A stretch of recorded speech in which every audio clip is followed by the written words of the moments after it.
ایک بزرگ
خوبصورت اور بہت حیادار تھا۔ میرے باپ سے لوگوں نے کہا اسے بازار میں بٹھاؤ تاکہ اس کی دل بستگی ہو اور اس کی طبیعت کھلے۔ چنانچہ مجھے ایک کپڑا فروش کی دکان پر بٹھایا۔ میں صبح و شام اس کی دکان پر جا بیٹھتا تھا۔ ایک دن ایک بڑھیا نے اس کپڑا فروش سے بھاری کپڑے مانگے۔ اس نے ویسے ہی کپڑے نکال کر دکھائے۔ اس بڑھیا نے کہا میرے ساتھ ایک آدمی روانہ کر دو تاکہ جس کی ہمیں ضرورت ہو اسے لے کر باقی کپڑا اور اس کی قیمت اس شخص کے ساتھ روانہ کر دے۔ مجھ سے کہا کہ اس کے ہمراہ جا کر یعنی اس کے ساتھ جا کر کپڑے اس کے مالک کے گھر رکھ آؤ۔ میں نے کہا اچھا ٹھیک ہے۔ میں اس کے ساتھ چلا، اس بڑھیا کے ساتھ چلا کیونکہ اس کے پاس بہت سارا کپڑا تھا۔ وہ مجھے ایک عظیم الشان محل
اس نے کہا کچھ خوف نہ کر، کچھ نہ ڈر، جو کچھ تجھے درکار ہے سب میں دوں گی۔ میں نے کہا مجھے استنجا کی ضرورت ہے، مجھے بیت الخلاء جانا ہے۔ اس نے آواز دی تو چاروں طرف سے لونڈیاں دوڑی، جو کام کرنے والی نوکر تھی وہ سب دوڑی۔ اس نے کہا کہ اپنے آقا کو، اس لڑکے کو بیت الخلاء میں لے جاؤ، ٹوائلٹ میں لے جاؤ۔ جب میں وہاں گیا تو نکلنے کو کوئی راستہ نہ پایا، جہاں سے بھاگ نکلتا۔ میں نے پہن رکھا تھا، اپنے پاجامے کو کھول کر اپنے ہاتھ میں پاخانہ کیا اور اپنے ہاتھ اور منہ پر ملا اور اپنی آنکھیں نکال لی۔ ایک لونڈی جو رومال اور پانی لے کر اندر آئی، اس پر چلا کر دیوانوں کی طرح دوڑا۔ وہ دوڑ کر بھاگی اور کہنے لگی یہ لڑکا دیوانہ ہے۔ پھر ساری نوکرانیاں، پھر ساری لونڈیاں جمع ہو کر آئی اور مجھے ٹانٹ میں لپیٹا اور ایک باغ میں لے کر جا کر پھینک دیا۔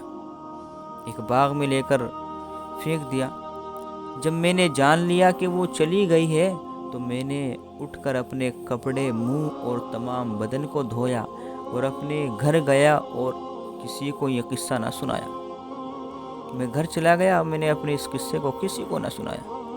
اس رات میں خواب میں دیکھا ایک شخص مجھ سے کہہ رہا ہے کہ کیا تیرا فعل یوسف علیہ السلام کے فعل جیسا؟ کیا تو مجھے جانتا ہے؟ میں نے کہا نہیں۔ کہا میں جبریل علیہ السلام ہوں۔ پھر اپنا ہاتھ میرے منہ اور بدن پر پھیرا۔ اسی وقت سے میرے بدن سے مشک کی خوشبو آنے لگی ہے جو کپڑوں کو بسا دیتی ہے۔ یہ خوشبو جبریل علیہ السلام کے ہاتھ کی ہے۔ خوف خدا ایسی چیز ہے، جب انسان کے دل کے اندر اللہ تعالیٰ کا ڈر ہوتا ہے تو پھر اللہ تبارک و تعالیٰ اس کو کہیں سے بھی بچا لیتے ہیں اور ایسی تدبیر اختیار کر دیتے ہیں کہ وہ انسان گناہوں سے بچ جاتا ہے۔ تو سب سے پہلی بات یہ ہے کہ ہمیں اپنے دلوں میں اللہ تعالیٰ کا خوف پیدا کرنا ہے، اللہ تعالیٰ کا ڈر پیدا کرنا ہے۔ ہم کہیں پر بھی ہو، اگر اللہ تعالیٰ کا ڈر ہے تو انشاءاللہ پھر آپ گناہوں پر قادر نہیں ہو سکتے، گناہ نہیں کر سکتے۔ اللہ تعالیٰ ہم سب کو اللہ کے احکام کے مطابق زندگی گزارنے کی توفیق نصیب فرمائے۔ آمین ثم آمین یا رب۔